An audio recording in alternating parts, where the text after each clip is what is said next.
Good evening, everyone. Welcome to the Monday, April 15th City Council meeting. Clerk, please call the roll. Alderman Santi. Here. Alderman Gleb. Here. Alderman McClatchy. Here. Alderman Bassey. Here. Alderman Strack. Here. Alderman Cook. Here. Alderwoman Miller. Here. Thank you. Please stand for the pledge. Pledge allegiance to the flag of the United States of America and to the republic for which it stands, one nation, under God, indivisible, with liberty and justice for all.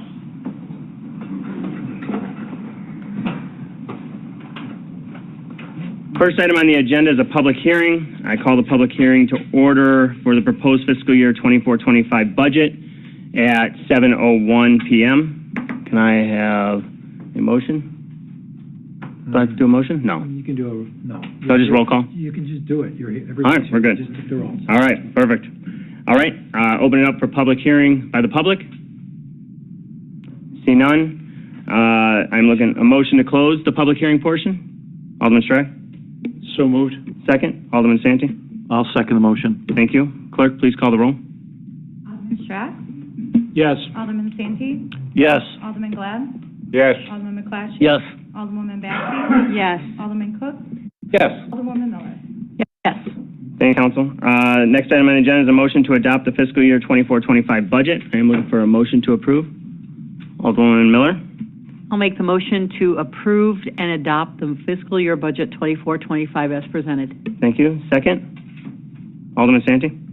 I will second that motion. Thank you. Discussion by City Council? Alderman Cook? A few questions for Mr. Hobson there. The money is there for the projects that you show on the list there in the orange.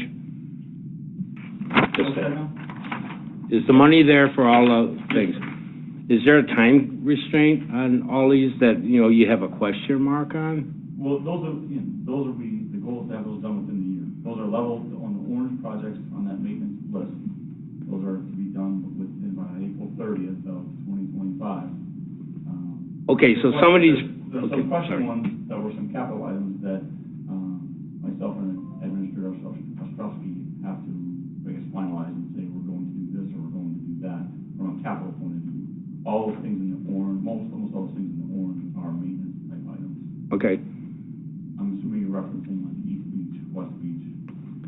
Yeah, the piers and stuff like that, you know. So, in other words, if you get to one pier, it would be not until like spring of 25. You know what I'm saying? Right. Okay, like the pads and everything else like that. Do you have is on your agenda inspections of these of all the parks?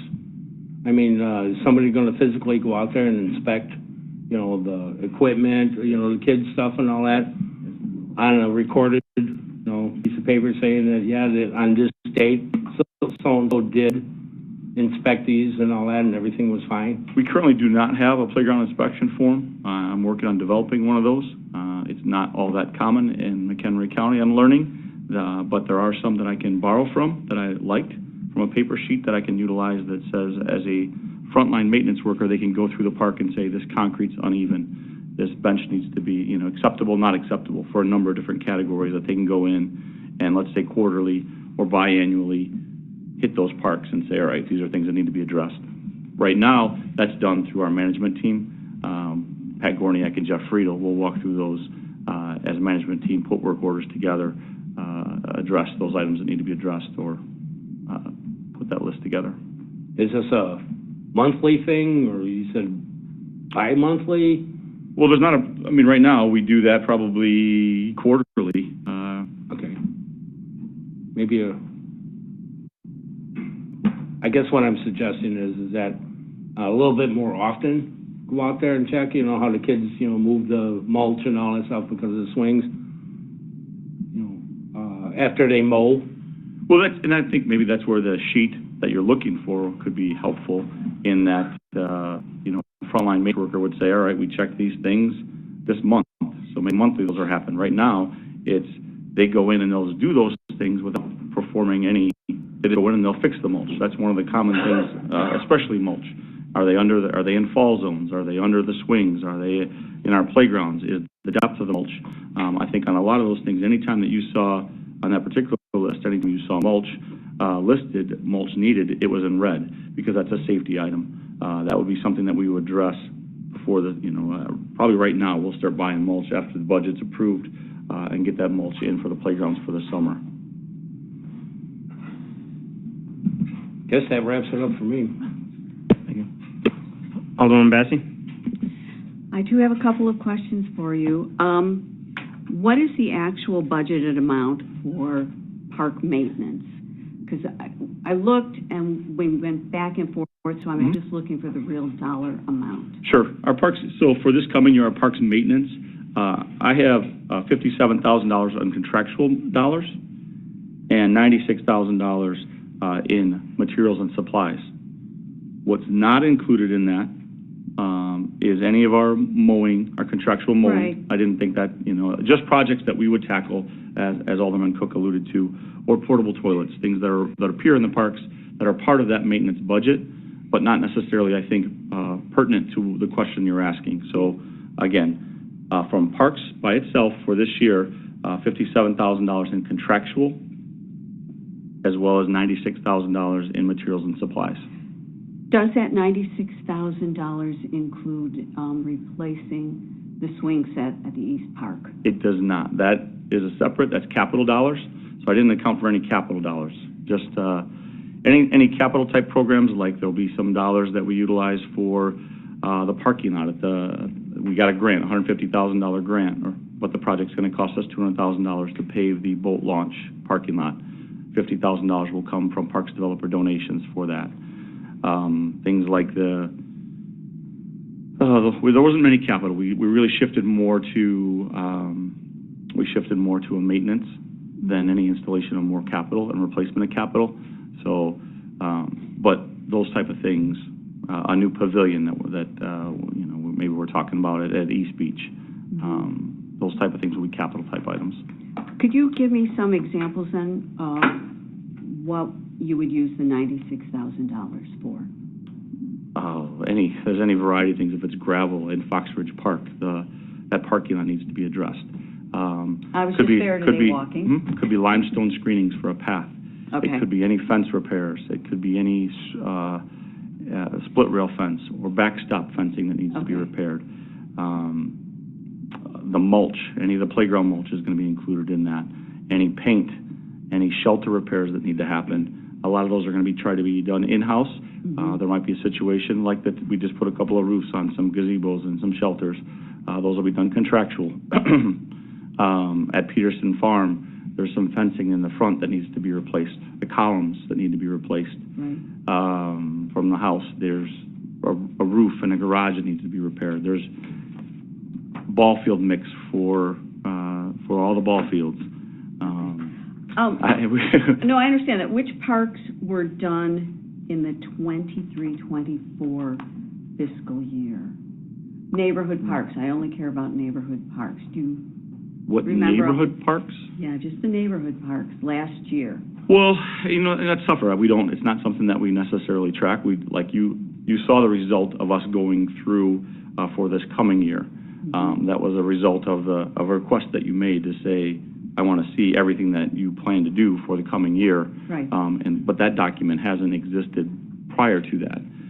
We would have work orders that were internal, and we'd go through on a monthly basis or whatever they happen to be from a management point of view. We'd put together for our frontline maintenance workers and say, hey, this bench needs to be addressed.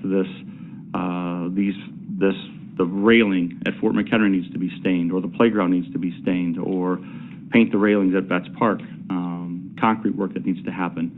Those would be things that would be generated just in-house on a weekly basis and say, all right, today these are your jobs for this guy, or this week these are your jobs, and not necessarily a bullet point list of every park and every project. That was our goal. So to say specifically what happened last year, in our budget report of accomplishments for the year, it really deals more with bigger type projects. We talk a lot about that from last year of obviously Miller Point Park and the improvements there and the tiny shops. And the year before, we talked a lot about Vets Park and some of the improvements that we made at Vets Park with the entryway.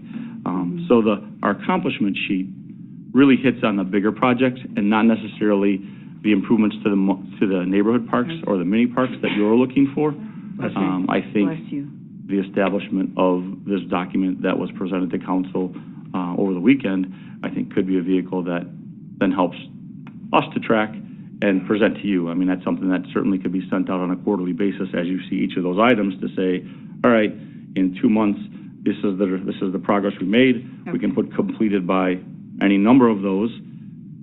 So it's just as easy for you to track and say, all right, these are the things that are being done if you want to go out and inspect them. Or if there's things that you see, I always encourage, whether it's the public or whether it's yourselves, to say, hey, these are things that we'd love to see done in our park or things that need to be addressed.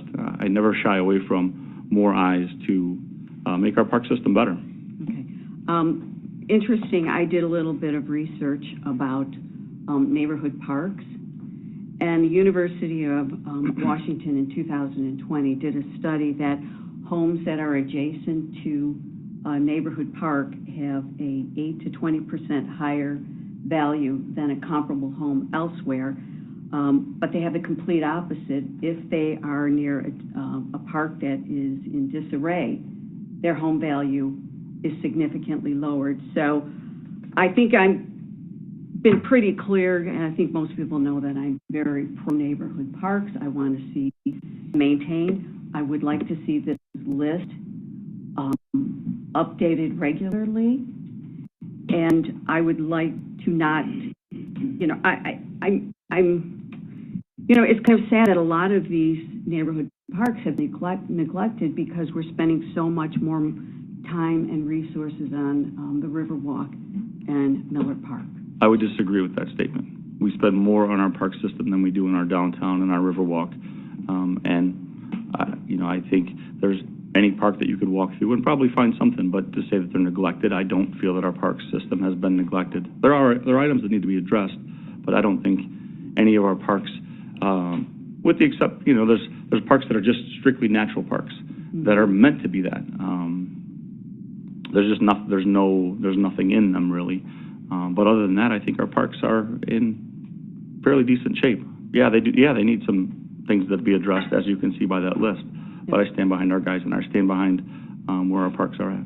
Okay. I would just like to have this list updated quarterly, as you had said you'd be willing to do. Yes. Okay. Thank you. Thank you. Alderman Cook? One more question. You said you're going to work on a sheet for inspections? Yes. Okay. When are you going to have that done? I mean, I'm not trying to force you in a corner or anything, but yeah. I have 3 or 4 examples right now. And so, when we get to that May 1st, to institute that with the new year is hopefully the goal. Again, I will, as I stated in that memo, we do have a sheet already for our playgrounds. So we do have a certified playground inspector on our staff. Those are done. We go through probably biannually and maybe more often on some of those parks, that there are sheets to back that up. We now look to implement some similar type vehicle for our parks and inspection of parks. And the goal that I've set for myself is just to have, like around May 1st, with the start of the year, we're starting off a new fiscal year, let's have a new vehicle in place to help track some of these things. Yeah, because I would like documentation that they are inspected. You know what I'm saying? Safety of our kids is pretty important to me. So. Me as well. Well, yeah, with the grandkids and all that stuff, so I'm finished. Alderman Basse? One last question, and when we talked this afternoon, you knew I was going to ask this. You said that there would be some parks that are done simultaneously. Of the neighborhood parks, which one is the very first that you'll be addressing? We talked about any safety issues first and foremost. So without, on that list, if there was, I think even on one of the slideshow that you had produced a couple months ago, like Overton Park, there was a gazebo that had some screws that were sticking out on that park. It's a small mini park. We don't even call it a neighborhood park. We call it a mini park. That's okay. I saw the pictures. Yeah, me too. And so obviously addressing those things, and then from a priority after any safety items are done, we'll look where we can make the biggest impact first, and those are going to be the higher profile highly used parks, Fort McHenry, Fox Ridge Park, Knox Park, you know, things. It sounds a little bit silly, but at the softball field, if there's light bulbs out in our outfield lights, that's a little bit of a safety concern. Depending on how many are out, obviously there's always going to be one or two here or there, but addressing things like that. But those higher profile parks, Fort McHenry, Fox Ridge, Knox Park, Peterson Park, I think we'd start, you know, as I look at that list and readjust it, we'd start there after safety. Anything safety, anything mulch that needs to happen first for playgrounds, and then we work our way through. Okay, thank you. Alderman Santee, go ahead. Hi, actually, questions for the general overall budget to Carolyn, looking at everything here. So just confirmation, our revenues are budgeted to 56.3, is that correct, million? I'm sorry, 59.4 is the revenue side? Yes. Okay. 59.4. And then the expense side is 56.3? So that's, I gave you the wrong amount when I was talking to you earlier. That was without transfers. It's 63.3 with all the transfers to other funds. Okay. And that's on the revenue side, correct? That's the expense side. That's the expense side? All right, thank you. And just a point of reference, I know we brought it up as a council before, two things. We have 3.6 million in that reserve right now for Route 31 construction? Correct. Okay, and that's a number that definitely is something that has to go higher as we get closer to the section here in the city that's going to be redone, correct? Yes. Okay. And then the other thing is this afternoon we talked total budget amendments from last year. There were the four. Number. There were four. Yeah. And then our if we take out the revenue that we're going to get from the Miller Riverfront bathroom building, it's about $90,000 in budget amendments. 90,000. Okay. And it was I'm talking red numbers here. The pages 7 through 27 was, I just call it a great budget summary. I appreciate Suzanne and Carolyn putting that together at the top of the budget before we go into all those spreadsheets between parks, police, you know, public works, so on and so forth. Thank you very much. That's all I have. Alderman Glab? Yeah, I want to bring up the parks issue again, and that's the fact that I don't think I've heard too many complaints about our parks the last year or two. However, I don't hear any accolades either, as far as the fact that, other than Leathers Park or Whispering Oaks Park, it's the only thing I've ever heard of in quite a few years as far as people being impressed with our parks. And I think to some extent we need to look a little deeper how we can take that level up higher as far as for our parks. Because a lot of people are just used to what they were, and this is what they get when they move in. And I think to some extent we need to wow our residents a little bit more with our Parks Department, as far as the fact that they shine better. Let's put it that way. You know, maybe we need to be a little more creative or whatever, just to kind of, you know, years back our Parks Departments were considered not stellar, but, you know, much higher level than I think where we're at today. And I know we've had so many other projects going on and whatnot, and every project that we do does drain part of the money out of the city's budgets. But I think we need to look at that.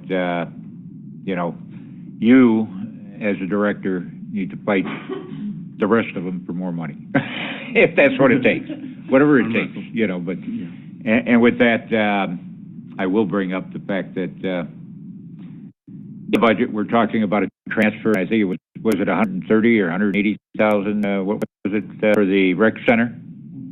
130,000, and I don't think that should come out of the general fund. I really believe that should come out of the developer donation funds. I mean, it's basically for for the building, which was what we had originally, I believe, used to start the project, was developer donation funds. And the idea was is we were not going to burden the taxpayers with the rec center. And if, you know, it was going to be used by users and the developer donation funds at the beginning. And if we're not making those goals, there's developer donation funds there that I think we should be using for that rather than transferring it from the general fund. And one of the reasons being the fact that money in the general fund means there's other projects that not as much money is available. You know, we used to do, I was elated, was it 2 years ago or whatever, that we were spending $4 million a year for roads, and some of our income that we were getting for those streets, for that street program, has kind of dwindled a little bit due to circumstances. And, you know, the less we have it out of the general fund, the less you can take and try to pull out of there too. So, again, you know, the more we can keep in the general fund for other projects, the better we are. And that's why I think that should come out of the developer donation funds. Thank you. I just wanted to respond to one thing, because I think it's perfect timing, actually, when some of your initial comments is that we are in the process, we're nearing the end of our Parks and Recreation Master Plan, and we had some great input from our public, some surveys, and not all of them were glowing reviews. And so it was our goal, I think, should be to listen to what they're asking of us to put in our parks. And I think we had almost 750 respondents for that survey. We'll be working to schedule a workshop type meeting with council to review that, and then also provide some input so that finalized document is something that we can use to continually improve our parks based on what our residents are requesting, and hopefully, like you say, you know, provide a little more shine or up our game based on what our community is asking for. But just remember, I mean, you know, when our residents ask for certain things, they want this, they want that, and then when you tell them what it's going to cost them to get it done, then all of a sudden it might point up to be a different story. So that's why we have a council here that makes those decisions, and we really need to analyze that maybe at a workshop meeting or something down the road, or maybe we said that we don't have the Parks Committee meeting anymore, so we can't do that, which I'd like to see come back someday, but we need to look at all that, and we need to analyze it, and I think the council needs to make a good judgment as far as what are reasonable, you know, requests, and maybe some of them that we may not even feel are reasonable. Maybe we can be creative to at least get somewhere near them, you know. So again, I would like to see that get on an agenda, you know, for discussion. Again, not when there's tons and tons of other things on there, when we have time to discuss it. Thank you. Any other questions, Alderman Cook? Thank you for getting the porta potties out there. The kids who are fishing appreciate it, especially the girls. And I have a question for the road project. How much are we spending for roads this year? $2.1 million in the local road program. Well, that's a significant drop from last year. What did we spend last year? I'm sorry. I don't have it in front of me. I think it was $2.8 million. I think that's what it was. The year before that. Yeah, there was additional funding before, I believe, with some other grants. But our normal process, as we went through the budget, we have about $540,000 in the general fund budget out of the operational budget, $300,000 for McHenry Township, and we bring in about $1.1 million in MFT funds annually. So the spending for this year is $2.1 million? That's what the bids were, yes. Is there any help that this council could do to add more to it? Or are we more worried about Route 31 and the project going there? I'm just asking. No. only so much money. I would say it's up to council, but I think they're two separate projects. I mean, if you want to get us more money for roads, we'd be happy to pave more of them. We would need another funding source. We just need more funding. We need another funding Okay, source more funding to source. add money. We're using everything that we have now. Thank you. Point I'd like to make, Yes, go ahead. on roads again, is the fact that, we had a study, done, what was it, about 6-7 years ago? Trying to remember the name of the outfit. And, that's when we were talking about, roads, and, if I recall, they were talking about spending $2 million a year for roads. And in 7 years, we would be right back where we were. So we definitely have to start finding more revenue for the Public Works Department for roads, because all we're doing is spinning our wheels. We'll never catch up at $2 million a year. So just food for thought. Any other questions, comments by council? See none? All right. Clerk, please call the roll. Alderman Santi, Yes. Alderwoman Miller, Yes. Alderman Glad, Yes. Alderman McClatchy, Yes. Alderwoman Bassey, Yes. Alderman Strack, Yes. Alderman Cook. Yes. Thank you, council. Next item on the agenda is public comment. Is there anyone from the public that would like to make a public comment on items that are not on the agenda this evening? See none?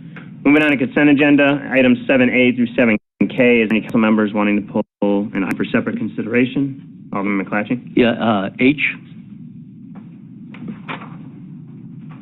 Okay. Any others?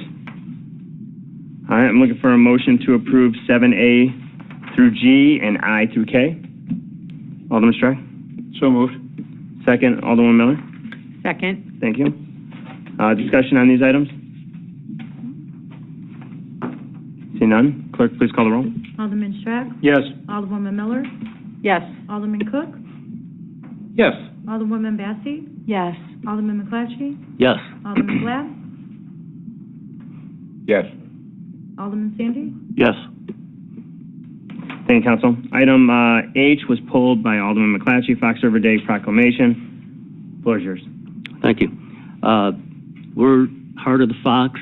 I think it's a great idea having Fox River Day, but I'd like to see that read into the minutes. So, Monty, if you could read that. I can't read it because I got my computer running the online meeting, so I can't access it. Sorry. Oh, okay.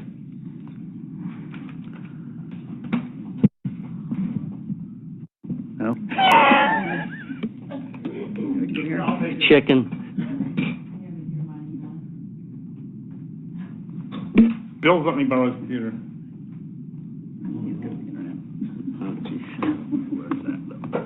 Through 82 pages. So I'll find it. Yeah.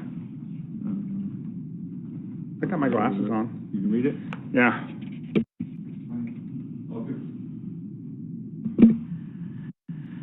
Whereas the Fox River was central to the lives of Native Americans inhabiting the Fox River Valley in Wisconsin and Illinois for millennia, providing an abundance of food and water to wildlife and those native populations. And whereas the Fox River was a central... Sorry, I have glasses on, but I can't read it. There we go. Was central to the lives of early settlers of the Fox Valley, providing a source of water and power to the mills, the grains to feed those settlers, saw the lumber to shelter those settlers, and drive the early machinery which formed the commercial industrial base that gave first growth to our community. And whereas the Fox River, once a fine fishery and source of public water, became burdened with the uncontrolled discharge of industrial, commercial, and municipal waste, with the resulting pollution threatening the health and welfare of all populations of the Fox River, including human and wildlife. And whereas sustained and increasingly diligent and effective efforts have been made over the past century to reduce and eliminate pollution and changes to our river's natural shorelines, and whereas the Fox River has been largely freed from its burden of pollution and once again has become a safe source of recreation and reliable public water supply, its fish and wildlife population in clear recovery, and whereas the City of McHenry recognizes the historic, present, and future value of this unique and precious natural resource to our community and all other communities and within and beyond the Fox River Valley. Now, therefore, I, the mayor of the City of McHenry in the state of Illinois, declare the third Saturday of September this year and every year thereafter shall be recognized as It's Our Fox River Day, and to have and support events, public and private, that honor and celebrate the life and well-being of the Fox River for us to share now and with generations to come. Yay. Great job. Yay, Monty. I am so glad you read that. Just so you know, I didn't write that. That came from the Fox River Day experts, so it wasn't my wording. Thanks, Monty. Looking for a motion to approve 7H as presented. Alderman McClatchy? So moved. Thank you. Second? Alderman Bassi? I'll second. Thank you. Clerk, please call the roll. Alderman McClatchy? Yes. Alderwoman Bassi? Yes. Alderwoman Miller? Yes. Alderman Cook? Yes. Alderman Strack? Yes. Alderman Gleb? Yes. Alderman Sandy? Yes. Thank you, Council. Next item on the agenda is 8A, Sam Oil liquor license. Motion to approve a Class A liquor license to Sam Oil LLC located at 4608 West Crystal Lake Road, contingent on the successful background check of a qualified agent manager within 30 days. Monty?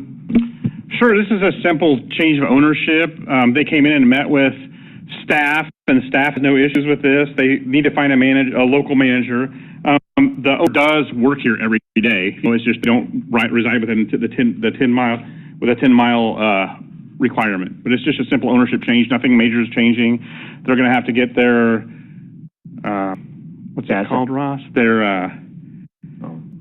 They have to get occupancy permit, and then they just have to get this liquor license changed over to the new owner, and that's it. Thank you, Monty. Yep. Looking for a motion to approve 8A as presented. Alderman McClatchy? I will so move. Thank you. Second, Alderman Miller? I'll second. Thank you. Discussion on this item by City Council? Alderman Gleb? Yeah, when was this sale actually gone through, do you know? I think it's in process right now. Like, this is part of I think this is pending the transfer of the ownership. I think it's still is he here? No. No, I'm sorry. No, I think it's the paperwork's going through right now, like it's going through all the lawyers. This So is the last I won't actually, you'll approve this, but I won't actually process, what's the word I can't think of the word I'm thinking of. I won't actually issue it until the ownership is gone officially through. Okay, I got it. I mean, I could have sworn this gas station was just transferred over about a year and a half ago. It wasn't very long, a couple of years ago. Yeah, Not very long ago. Yep. Okay. I just wanted to make sure that it wasn't the same owner that... No, it's Okay. yep. No, this new owner's actually been working there as like, I think the main manager there. So it should be an easy, seamless transfer, I hope. I assume. All right. Thank you. Any other questions, comments regarding this item? Anyone from the public that would like to make a public comment regarding 8A? See none? Clerk, please call the roll. Alderman McClatchy? Yes. Alderwoman Miller? Yes. Alderman Cook? Yes. Alderman Strack? Yes. Alderwoman Bassi? Yes. Alderman Gleb? Yes. Alderman Santy? Yes. Thank you, Council. 8B is Patina McHenry liquor license. Motion to approve a Class C liquor license at Patina McHenry LLC located at 1202 Riverside Drive, Unit 10, and if approved, pass an ordinance amending Title 4, Chapter 2, Alcoholic Liquor, Section 6, limitation of number of licenses of the McHenry City Code. Deputy Johnson? Sure. So this business was selected as one of the new Riverwalk shops for this summer. I think a lot of people are excited about it. It's a Class C license. That's a package, so that means you can go and you can buy your wine bottle and take it packaged. You can't consume there. It's not like an A or a B. Now you can do, like I think I put it in your thing. You can do tastings if you follow the state's rules, and that's like with all the Class C places. There are official tasting laws that they have to abide by, and that would be inside their little shop. They can't be out roaming around drinking from that place. But I think we're excited about it. I think they're excited about it. Yeah, there they are. So the petitioner's here if you want to ask them questions. Thanks, Monty. Appreciate it. Looking for a motion to approve 8B as presented. Alderman Santy? I'll make the motion to approve 8B, the approval of Class C liquor license as presented. Thank you. Alderman Miller? I'll excitedly accept and second that motion. Thank you. Discussion on this item by City Council? Alderman Glenn? Yeah. Do we have anything in our ordinances about taste testing or anything? We don't, it's not in our ordinances that says you can or can't, so I believe you follow the state's ordinances. So the state has a law already on that. So we don't ban it, we don't say you can't do it, so it follows the state's statutes. So the state has the rule, I suppose we could take that state rule and copy it into our ordinances, but it's already a state law that it just has to be followed. And has the petitioner been told that this taste testing has to be within the building? Yeah. It cannot come out? Right, they can't be wandering around. No triangles, it's got to be inside the building itself. Yep, staff met with them and we went over all the particulars. Okay, thank you. All right. Any other questions, comments? Alderman Bassi? Hi, I just have a question for you. Yeah, if you could come to the podium, You could please. come up. And it is about the taste testing because I'm hugely concerned about this. If you can hit the center button. Perfect, there you go. What hours are you planning on doing the taste testing? Just kind of walk me through your plans, Sure. please.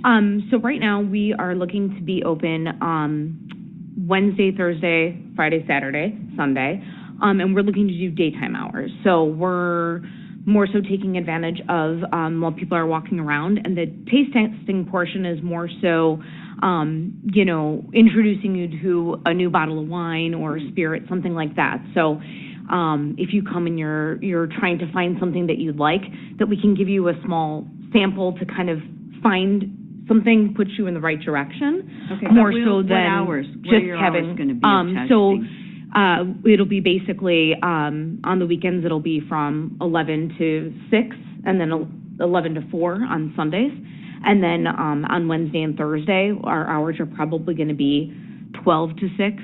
So just kind of like during the day time. Will you have enough employees on staff to monitor so that nobody accidentally leaves with their taste? Yes. So whenever we have the tastings, there will be one person that's strictly doing that. That's also able to card. We're all Bassett certified. So yeah, we feel very comfortable that nobody would be leaving the shop with their little taste, that we would be able to enforce all of that. Okay. That is my biggest concern. I'm not comfortable with the tasting, but if you're going to monitor it and make sure that no one leaves, Right. and I know you can only have 3 ounces per person per day. Right. Correct. So, We're also not doing the entire wine list that's at the shop. We're only going to limit probably 4 to 6 wines per day. okay. Especially because once you open up a bottle, it only lasts about a couple days, depending on how you do it. So we're not doing here, come and drink as much or anything. Right. It's not like you're going to come and it's like, hey, sit down and let's go through all the wines and do a Right. tasting. It's more so. Darn it.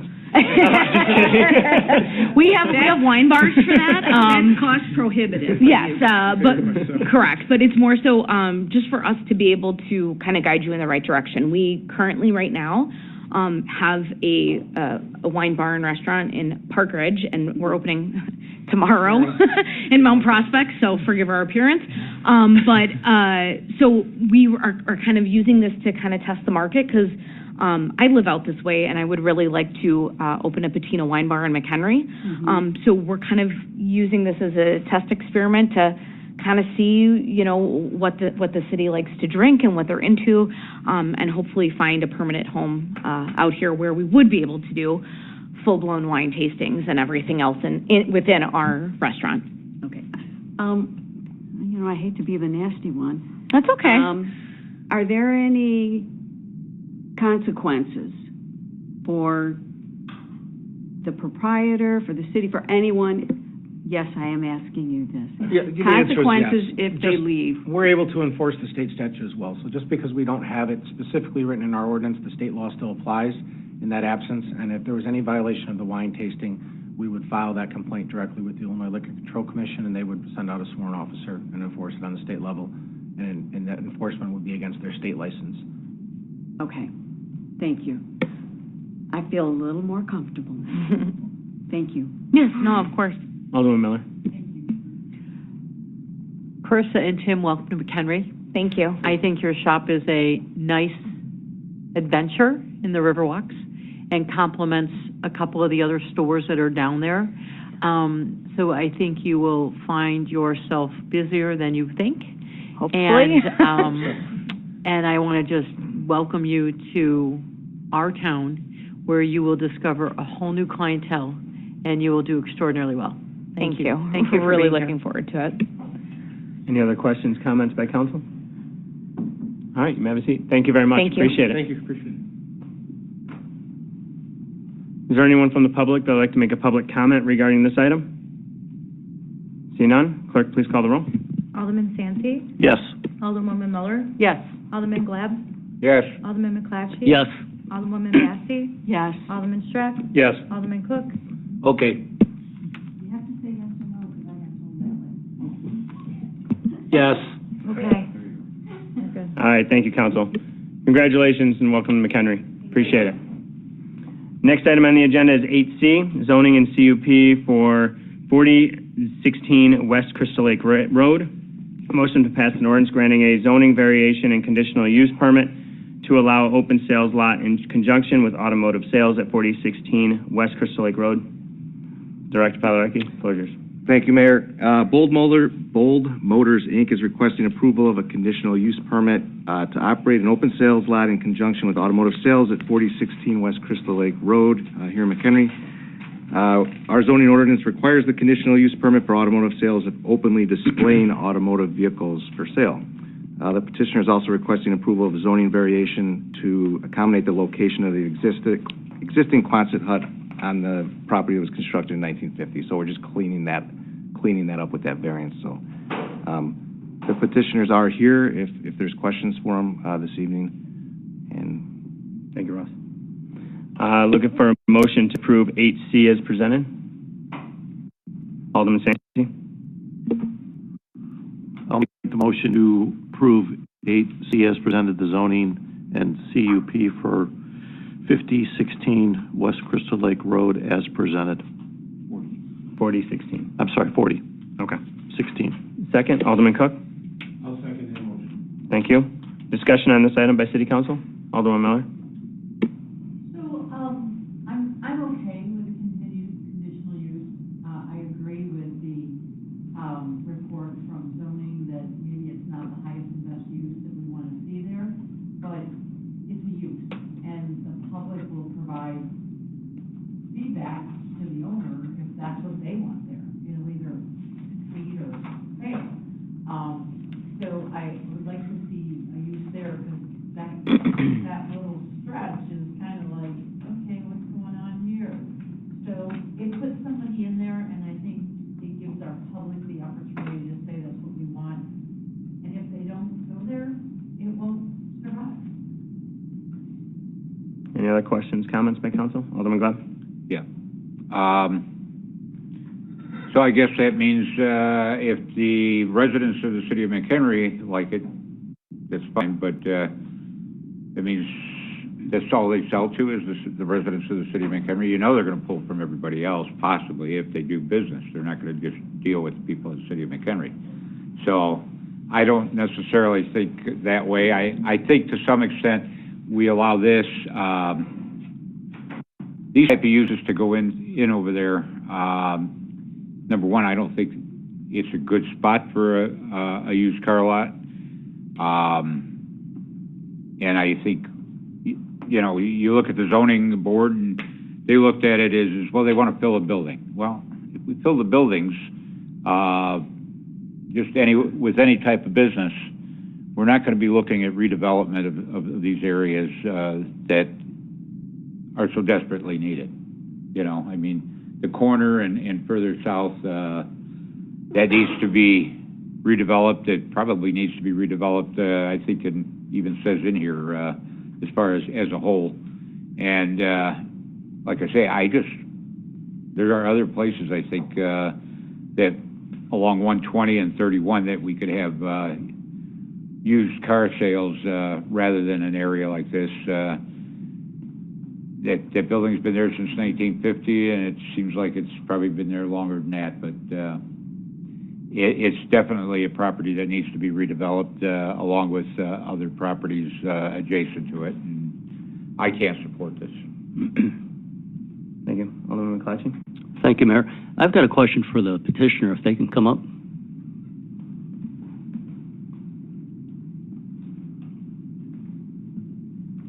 How you doing? Hello? How many cars do you plan on having outside? About, the lot would fit about 45 cars. 45? 40 to 45, yeah. Okay. And inside? Inside about 15, but we were thinking to fill inside with motorcycles, some power sports as well, because it's a large open lot inside. Okay, thank you. Alderman Santi? Are you planning on doing any, well, possibly in the future, depending on how well business is, but any remodeling of the building or any work around?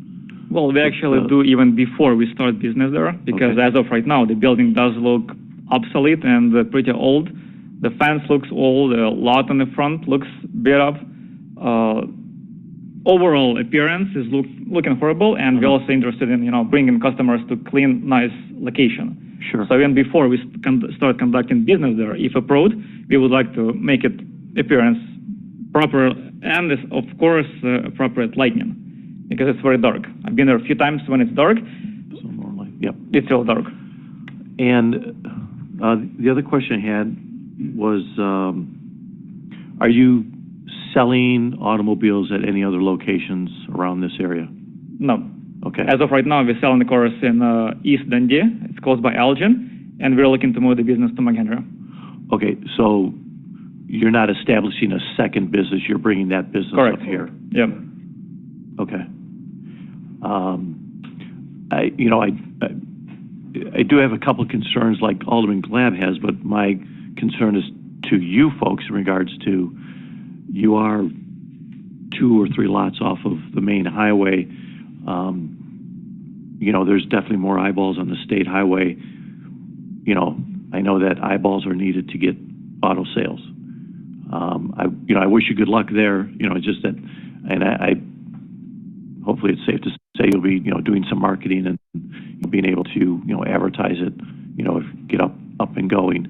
But because you're not on this state highway, it's just the traffic is not as abundant as it is on the state highway. Though you're only a couple lots off of it, I understand that. Visually, they can see you right now, but you never know what's going to happen on that corner. And that's all I have. I wish you good luck. Thank you. Thank you. Any other questions for that? Alderman Bassi? Thank you. I don't have an issue with a used car lot, but I'm not comfortable with the location. I think something else should be put there. So I kind of agree, like, it's not the best location. You need a little more visibility. So unfortunately, I'm not going to be able to support this one either. Can I comment on location? It's the location. We've done research, and we have 95% of customers, they're coming from online websites. Right now, we work from a warehouse location, like one of those large warehouses. We get zero traffic whatsoever, zero traffic.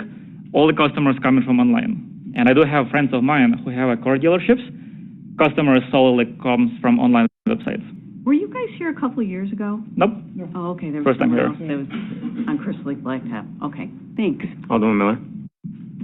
Are you the property owners or are you tenants? Tenants. Okay, thank you. Any other questions, comments by council? You may have a seat. Thank you very much. Thank you. I don't see anyone for public comment regarding this item. Clerk, please call the roll at your convenience. Sure. Alderman Santi? Yes. Alderman Cook? Yes. Alderman Glab? No. Alderman McClatchy? No. Alderwoman Bassi? No. Alderman Schreck? Yes.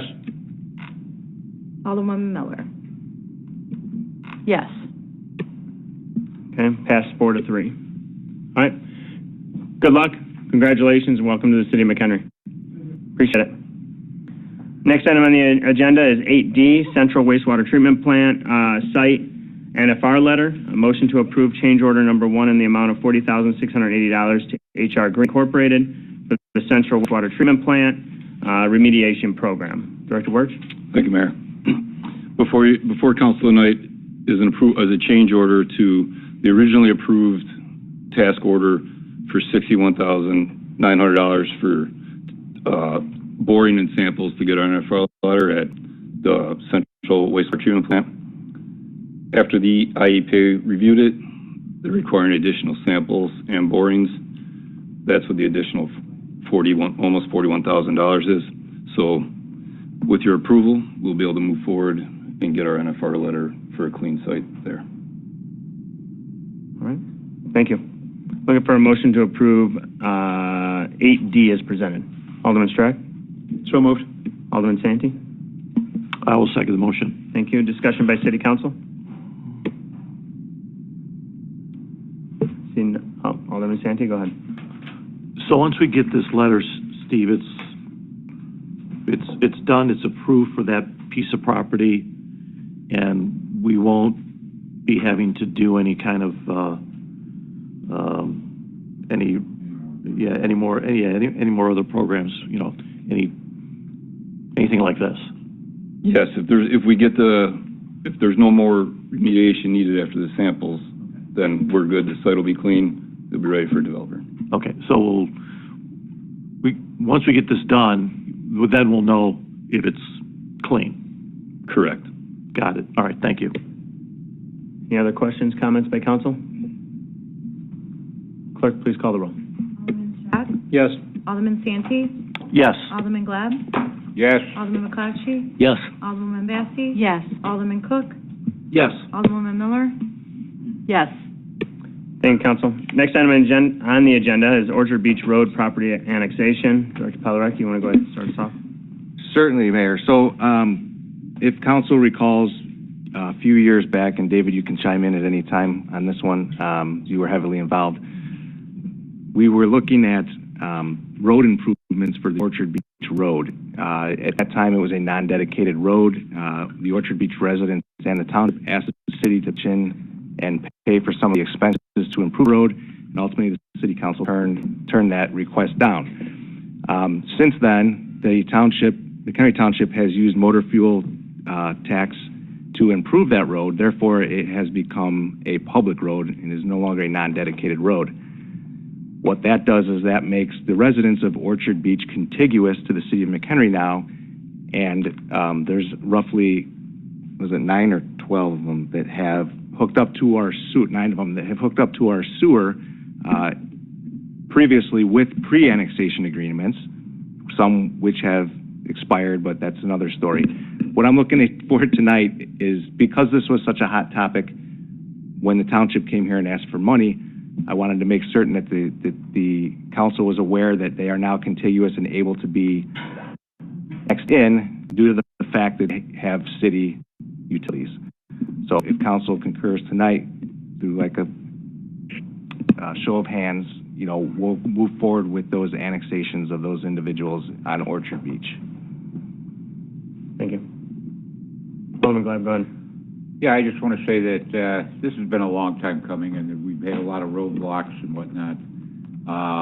It's just something that I'm sure everybody over there knew that sooner or later in the future that they would be either forced into the city of McHenry or they'd be coming into the city of McHenry.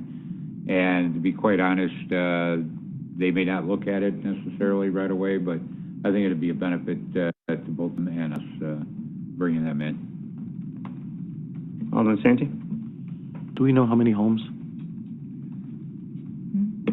Well, there's nine right off the get-go that have to come in because they have city sewer.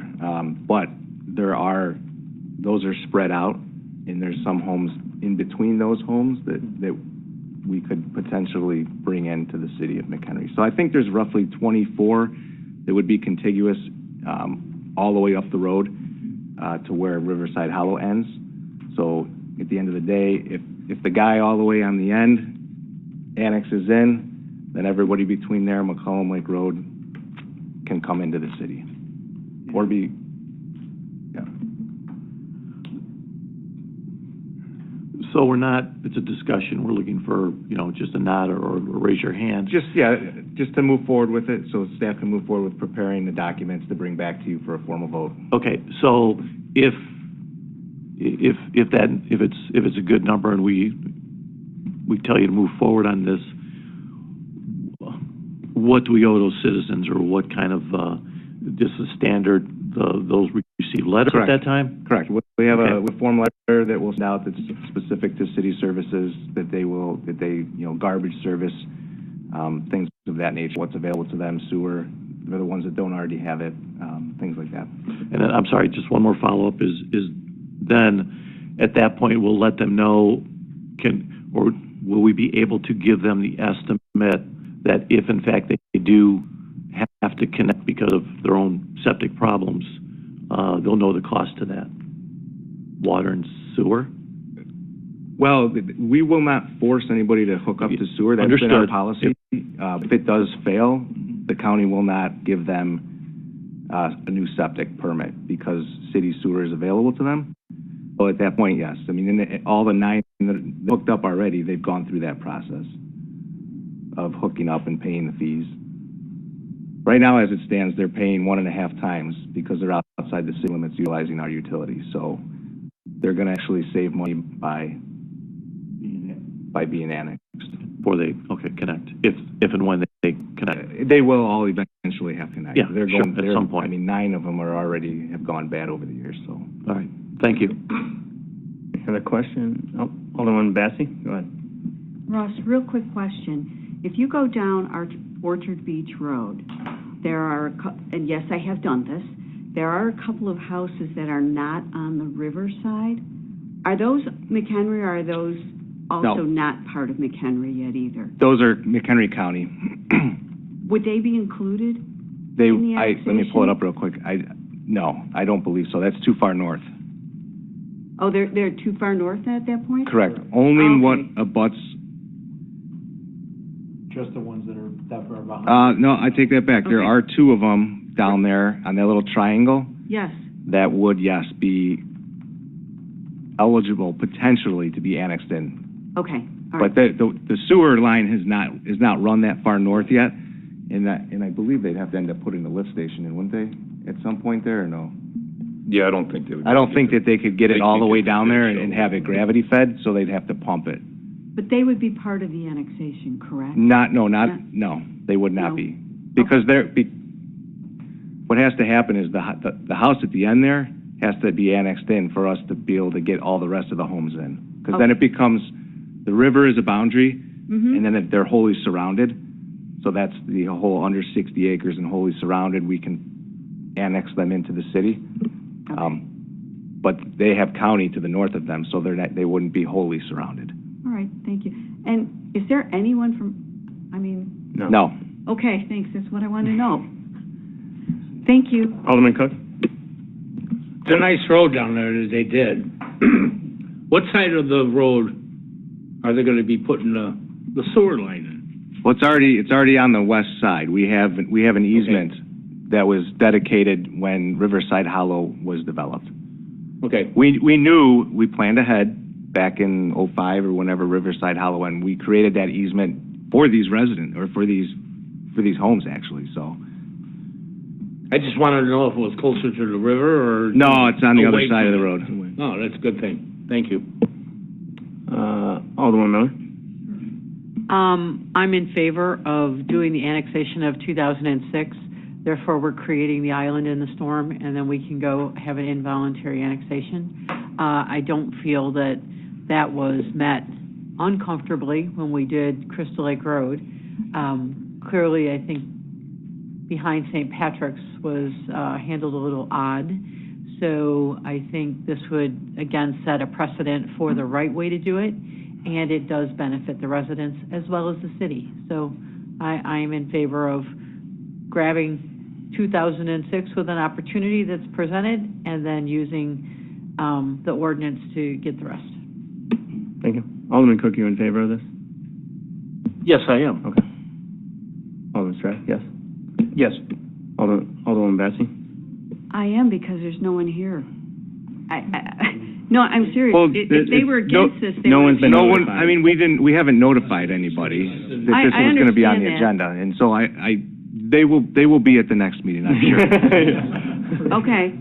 I mean, I think it would have been nice to have had a But conversation. by ordinance, they are required to hook up. Yes. So the ones that are, By agreement. the ones that are, By agreement. well, by agreement as well. But by ordinance too, because Yeah. now they're contiguous, so now they have our sewer, and now they're required to hook, to annex, so. Well, but There's you multiple haven't- different. You haven't enforced that, but if their septic systems fail, then they must, because the county won't give them a replacement if city sewer is available. Right, but we have 9 of them that are already on our city sewer that, Right. that are not annexed in. And so by ordinance and then by agreement that they signed, they are to annex in as soon as they become contiguous. Alderman, answer your question, I'm okay. all right, thank you. Alderman McClatchy? Thank you. Again, how many properties are coming in that aren't hooked up now? I think- 2006, yeah, I think it's 15 altogether, so 6, maybe 6 of them, yeah. So 6, okay. I believe Alderman Santee asked this question, but I didn't recall it. How many total properties were coming in under this? Are you in favor of this? You know, for now I am. I just want to wait till, we go through the official process. All right, sounds good. So we're good to go to bring it back. Thank you, Council. All right, thanks, Council.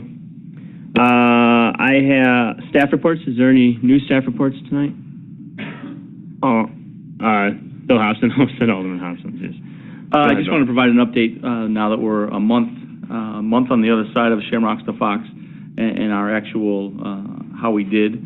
There's a couple outstanding bills and some sponsor money that I'm waiting to come back in. But we had as you can imagine, we had an extremely successful year this year. We were able to more than cover all of our costs, including police overtime and parks overtime, and then return approximately $20,000 to the tourism fund. So I just wanted to provide that update and that's just from Miller Point. That doesn't count any of the revenues from sales tax that we receive from businesses for that weekend. That's strictly based on our expenses and our profit from Miller Point and the festival. Great job. To everybody that was involved, that was great. So, any other staff reports? No. I have no mayor's report, city council comments. See none. We're going to go into exec session regarding personnel, 5 ILCS 122C1, also potential litigation, 2C11, also purchase of real estate property, 2C5. So I would ask the public, please step out. Staff, please remain in the council chambers. And so I'm looking for a motion to enter executive session. Alderman Miller? I'll make a motion that we move into executive session, please. Second. Alderman Santee? I'll second the motion. Thank you. Clerk, please call the roll. Alderwoman Miller? Yes. Alderman Santee? Yes. Alderman Glab? Yes. Alderman McClatchy? Yes. Alderwoman Massey? Yes. Alderman Stratt? Yes. Alderman Cook? Yes. And there's no action after executive session, right? No, nothing. So I'll close the online meeting for everybody online, That's just so they know. Thank you. What's happening with Sidewalk Island? What's wrong? I'll